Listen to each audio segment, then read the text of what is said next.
तो झारखंड की बात कर लेते हैं। ताजा ताजा वहाँ शपथ हुई है और शपथ के पहले काफ़ी कुछ कहानियां चल रही थी कि कांग्रेस अड़ी हुई है ज़्यादा मंत्री पदों को लेकर और जेएमएम तैयार नहीं हो रही, इस तरह की बातें हो रही थी। मगर अब 11 मंत्रियों को फॉर्मूला निकला है, 1 आरजेडी, 4 कांग्रेस, 6 जेएमएम। क्या हुआ पर्दे के पीछे, कैसे कांग्रेस तैयार हुई, कैसे जेएमएम ने मनाया?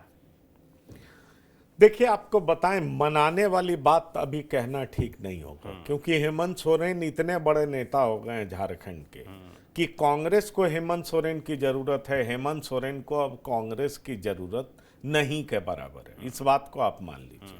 हाँ ठीक है, नेशनल पॉलिटिक्स में बने रहने के लिए कि भाई नेशनल पॉलिटिक्स में एक जो पैन इंडिया जिस पार्टी की मौजूदगी है, कम से कम जो नेशनल पार्टी है, जो विरोधी दल की पार्टी है, उसका साथ चाहिए। तो जेएमएम ने कांग्रेस से अलायंस किया और कांग्रेस 16 सीटें जीती भी।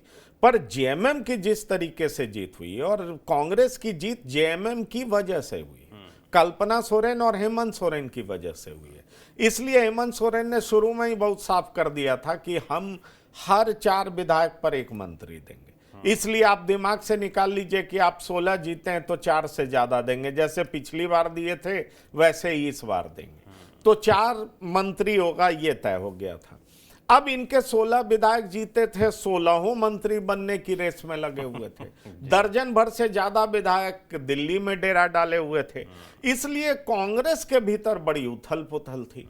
आप ये जानिए कि जब कोई पार्टी कमजोर होता है, इसका मतलब उसका शीर्ष नेतृत्व कमजोर होना है। और शीर्ष नेतृत्व का जब डर नहीं होता तो पार्टी में अनुशासन की कमी भी होती है। अब देखिए, कांग्रेस में ये लगातार डर था किसको बनाए किसको नहीं बनाए।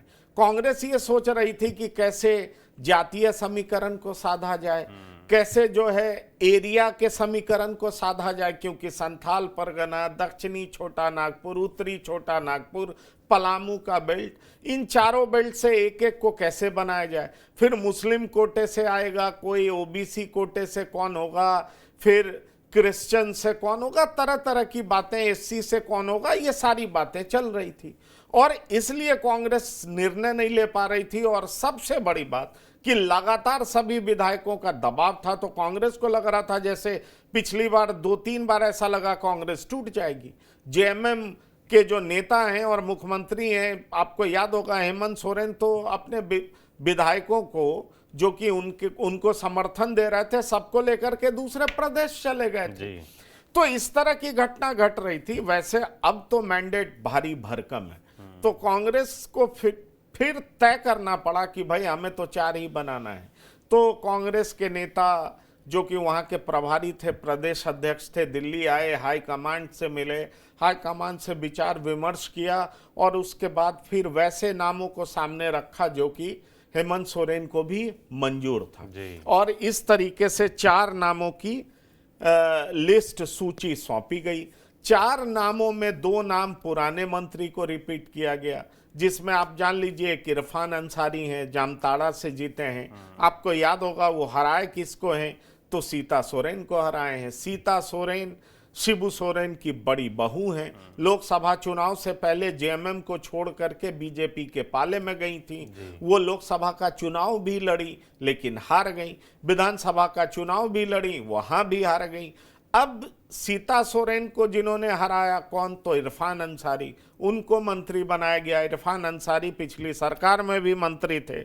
जहां तक दूसरे मंत्री की हम बात करें तो महगामा से दीपिका सिंह पांडे, उनको भी रिपीट किया गया है। तो दीपिका सिंह पांडे और इरफान अंसारी पुराने चेहरे हैं, और 2 नए चेहरे जिनको लाया गया है उनका नाम हम बता दें। मांडर से शिल्पी नेहा तिर्की। अब ये सोचिए, शिल्पी नेहा तिर्की कौन है, बंधु तिर्की की सुपुत्री।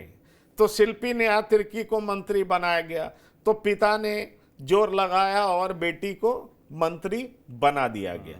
बंधु तिर्की ही वो हैं जो कि कांग्रेस का मैनिफेस्टो तैयार कर रहे थे, जिसमें वक्त लग रहा था, बहुत तरह की चर्चा थी, इतना समय क्यों लग रहा है, कांग्रेस हमेशा हर चीज में डिले करती है। तो बंधु तिर्की के जिम्मे ही ये फैसला था। जहां तक सवाल है छतरपुर से राधा कृष्ण किशोर, ये अनुभवी नेता है, एक्सपीरियंस्ड नेता है। चूंकि कहा जा रहा है कि रामेश्वर उरांव जिनको मंत्री बनाना चाहिए था, पिछले सरकार में वो फिनेंस मिनिस्टर भी थे, आईपीएस रहे हैं, प्रशासनिक अनुभव उनके पास लंबा है। रामेश्वर उरांव की जगह किनको बनाया गया? तो आप ये देख लीजिए, राधा कृष्ण किशोर को बनाया गया। तो जो दो नए चेहरे कांग्रेस की तरफ से आए हैं वो हैं मांडर से शिल्पी नेहा तिर्की और छतरपुर से राधा कृष्ण किशोर। और जो पुराने दो चेहरे रिपीट किए गए वो दीपिका सिंह पांडे और इरफान अंसारी। तो कांग्रेस की तरफ से ये लिस्ट है।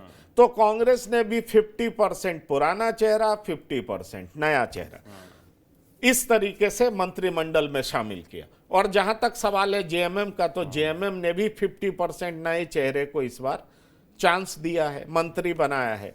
तो जेएमएम में भी 50% पुराने चेहरे हैं, 50% नए चेहरे हैं। तो इसलिए जेएमएम ने बड़े ही सावधानी से एरिया वाइज संतुलन बिठा करके सब लोगों को मंत्री बनाया है। इस पूरे मंत्रिमंडल में देखेंगे तो आप एक चीज पाएंगे कि अगड़े को जगह नहीं दी गई। अगड़े को यह माना गया है कि भाई ये तो एनडीए के वोटर हैं। पिछली बार मिथिलेश ठाकुर मंत्री थे, लेकिन मिथिलेश ठाकुर ब्राह्मण समाज से आते हैं, इस बार हार गए, तो मिथिलेश ठाकुर मंत्री नहीं बन पाए। उनकी जगह पर चुन्ना सिंह का नाम चल रहा था कि ये मंत्री बन सकते हैं। अनंत देव रेस में थे, ये मंत्री बन सकते हैं, पर दोनों में से कोई मंत्री नहीं बने। हफीजुल हसन, इन्होंने उर्दू में शपथ ली, ये पहले भी मंत्री मधुपुर से रह चुके हैं।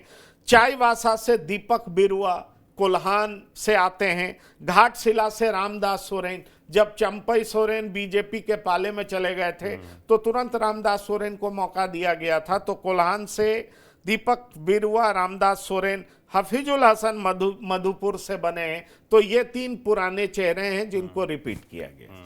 अगर हम नए चेहरे की बात करें तो सुदीप कुमार सोनू काफी करीबी बताए जाते हैं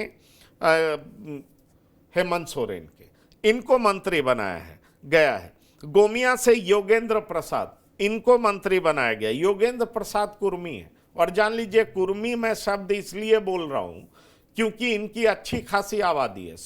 सुदेश महतो आजसू के नेता हैं, जयराम महतो नए नेता बने हैं, वो भी जीत गए हैं। तो समझ लीजिए कि कुर्मी की आबादी बड़ी अच्छी है। तो उस आबादी को देखते हुए कोई कहता है 10% है, कोई कहता है 14% है। तो आबादी लगभग यही है, पर बड़ी आबादी है। इसलिए कुल मिलाकर के कहें तो योगेंद्र प्रसाद को मौका देना अपने आप में एक बड़ी बात है। और विष्णुपुर से लिंडा, ये भी मंत्री बनाए गए हैं। तो ये 6 चेहरे हैं जो कि जेएमएम से बने। अब आइए, एक चर्चा बड़ी तेज थी कि देवघर से जो जीते हैं पासवान, उनको आरजेडी मंत्री बनाएगी, लेकिन संजय यादव को मंत्री बनाया गया। कहा यह जा रहा है कि संजय यादव लगातार पटना में डेरा डाले हुए थे, लालू प्रसाद के करीबी हैं। एक बार फिर से आरजेडी ने यादव पर ही ध्यान दिया है, क्योंकि आरजेडी को लग रहा है कि बिहार में यादव और मुसलमान का जो जोड़ी है, कॉम्बिनेशन है, वो दरा करा है। और उसको कंसोलिडेट करने के लिए संजय यादव को झारखंड में मंत्री बनाया गया है। तो ये पूरा मंत्रिमंडल का चेहरा है, ये नाम है जिनकी चर्चा मैंने आपके साथ की। बिल्कुल।